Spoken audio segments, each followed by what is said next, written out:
Welcome back to iconic LGBTQ, gay art lovers, artists, and allies. Have we got a bumper edition for you today? This video not only features more insights in his own words from Tom of Finland, but we're also showcasing some of his lesser-known illustrations and drawings. Keep an eye out and see if you can spot the rare gems. But first, a big thank you to everyone who's been purchasing from both our Redbubble and Fourth Wall stores. We've been busy creating more content for the Fourth Wall store, offering you better pricing, although Redbubble still has our most diverse range. Both stores have something for everyone at a variety of price points. We're hard at work on our Christmas designs. Grab them while stocks last. From Tom of Finland-inspired jingle all the way images to funky knitted sweaters with classic slogans, there's plenty to choose from. On Fourth Wall, we have fabulous t-shirts, sweatshirts, and knitted sweaters, all with top-notch quality. Look out for the miniature icon on the right sleeve. You can also find our music albums and hunky calendars there, and we're adding more for 2025. We've expanded our range to include special occasion items like birthdays, engagements, weddings, and more. You'll find greeting cards, candles, mugs, t-shirts, and sweaters inspired by Tom of Finland. Stay tuned as we add even more occasions to the collection. Thank you to everyone who has supported us so far. Here's a sneak peek at some bestsellers and new items. Compare both stores and grab your favorites before they're gone. Some items are limited editions. We're also developing our members-only club with exclusive designs for members. Sign up for our newsletter on Fourth Wall to be the first to join. Don't forget to check out our Substack. Join as a free or paid subscriber, and as a founding yearly member, you get access to all our digital content, including ebooks and music albums. For health and fitness enthusiasts, check out our Alpha Attitude, men's muscle and fitness YouTube channel. The links are in the description. We feature routines from celebrities and fitness models, and there's plenty of inspired gym wear on Redbubble and Fourth Wall to keep you looking fabulous. If relaxation is more your style, we have mindfulness coloring books ranging from gay warriors to Nordic warriors. All proceeds support gay artists living with disabilities worldwide. By purchasing from our store, you're not only getting exclusive designs, but also supporting our artists and helping us continue creating. Check out the Tom of Finland Foundation website too. Links are in the description. If you can't find what you love, drop us a message and we'll be happy to create it for you. Individual commissions are available too. Now, without further ado, let's dive into the main event. Let's explore Tom of Finland's lesser-known works and hear from the man himself about his vision and inspiration. Tom of Finland, born Tukko Laaksonen, is celebrated as one of the 20th century's most influential artists. His revolutionary depictions of the male figure, showcasing fantastically muscled men in homoerotic scenarios, have left an indelible mark on modern art. These images of confident, unashamed gay men were groundbreaking, especially given their near-illicit underground distribution. They created an empowering queer iconography that has influenced popular culture, art, fashion, and human rights. Over nearly 50 years, Tom produced thousands of images starting in the 1940s. He took traditionally masculine archetypes, bikers, hoodlums, lumberjacks, cops, cowboys, and sailors, and reimagined them as proud, self-aware enthusiasts of gay freedom. Diagnosed with emphysema in 1988, Tom switched from pencil to pastels as his hands trembled from the disease and medication. He continued to create until his death in 1991 from an emphysema-induced stroke. Tom of Finland's work has been celebrated in solo and group exhibitions worldwide, from Finland's Postamuseo to Los Angeles' MoCA, Stockholm's Kulturhuset, and New York's Artist Space. His art has been featured in prestigious institutions like Statens Museum for Kunst in Copenhagen, London's Institute of Contemporary Art, and the Robert Rauschenberg Foundation in New York. Times have dramatically changed since Tom had to destroy his stylized homoerotic images due to the conservative atmosphere in post-war Finland. Today, his controversial artworks symbolize tolerance and freedom, significantly impacting how sexual minorities perceive themselves. Laaksonen is often considered Finland's most famous artist internationally. His work has adorned postage stamps, the most popular set in Finnish postal service history, and even became an emoji, recognizing the importance of his art just before same-sex marriage became legal in Finland in 2017. The Finnish Postal Service's 2014 stamp set, featuring Tom of Finland's art, garnered worldwide interest, crashing their web store with 70,000 pre-orders from 178 countries. This was a significant gesture of acceptance for Tom's work, which had once been forced into hiding. As Susanna Luato from the Tom of Finland Foundation says, the things he did are seen in a different light these days, more sympathetic. Tom stands for all tolerance today, beyond homosexuality. What better way to end this first part than by hearing from the man himself about his vision and inspiration, before diving into a montage of Tom of Finland's drawings, including some lesser-known works. Thank you again for watching, and keep your eyes open for more clips of Tom of Finland, speaking about his work, as well as interesting facts about other drawings and works he carried out. Don't forget to shop, like, comment, and subscribe for more fascinating stories. Every purchase you make supports us and gay artists worldwide to keep creating wonderful content to ensure our vibrant culture and heritage is kept alive.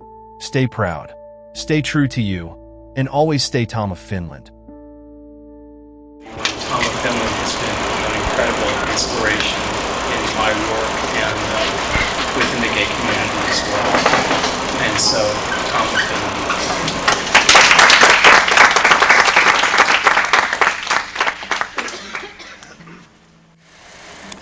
So, as the name says, I was born in Finland, 1920. Finland is in Northern Europe, a small poor country between Scandinavia and Soviet Union.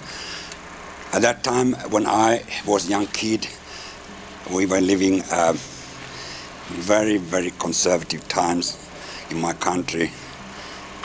And in my family, I was never sort of let openly know anything or talk anything. We were protected very much, like still today many young people are here in America, for instance.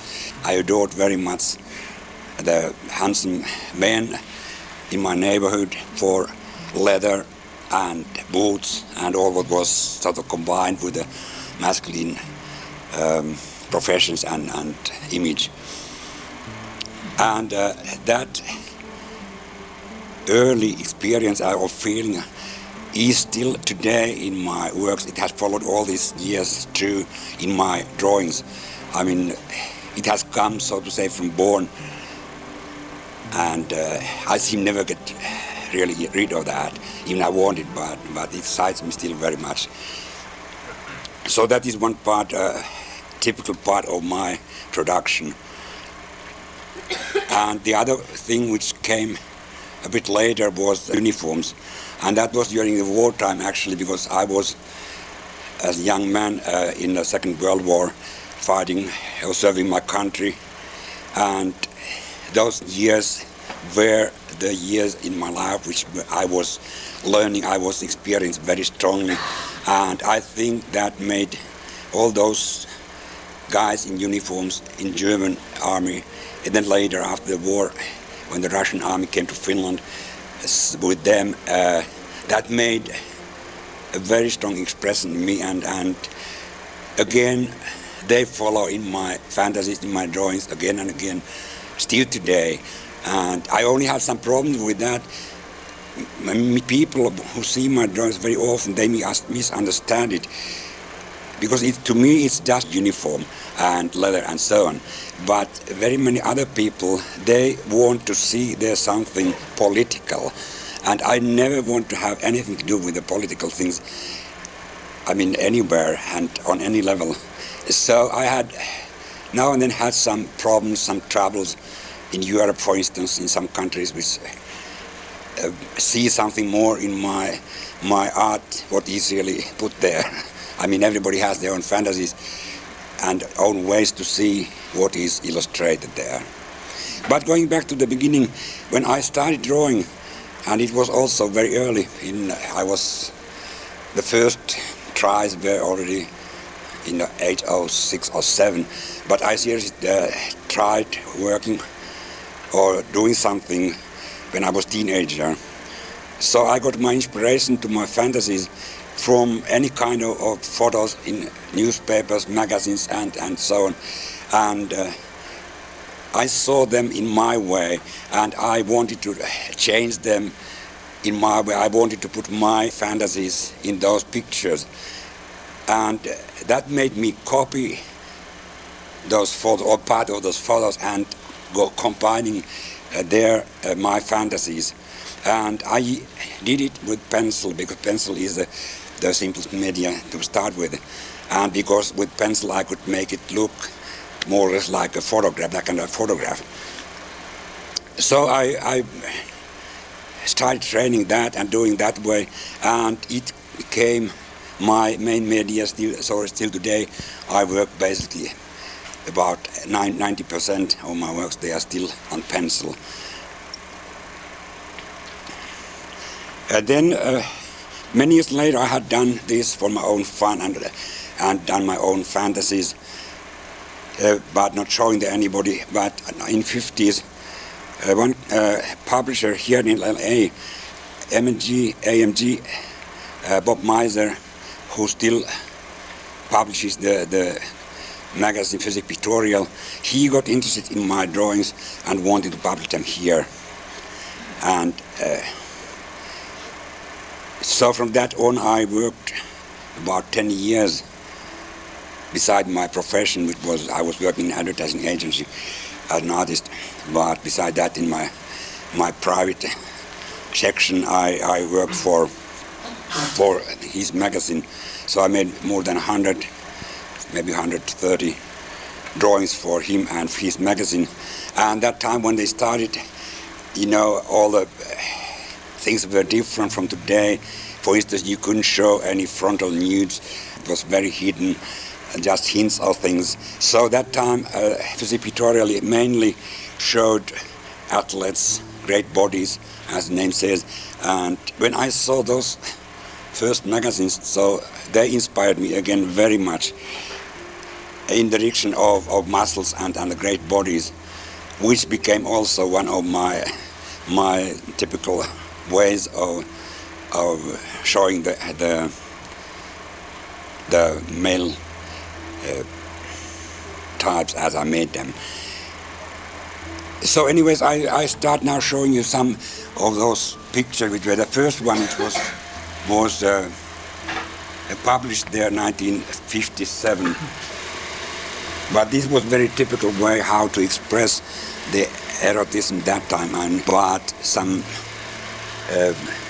sort of eye contact, some hint, some idea what might happen next, which in a way led me very much to the way which I have still doing today, and that is that you don't necessarily need to show an action to express the erotic thing to happen, but you can also express it in contact between two people, how they react, and therefore I tried, especially later, I have some other examples here, try to learn to give the person's faces an expression so they could tell without words what they were feeling and what they wanted to do and so on. And the situations were like illustrations to something what was just happening now, what could continue from that on, to leave the fantasy open to the viewer.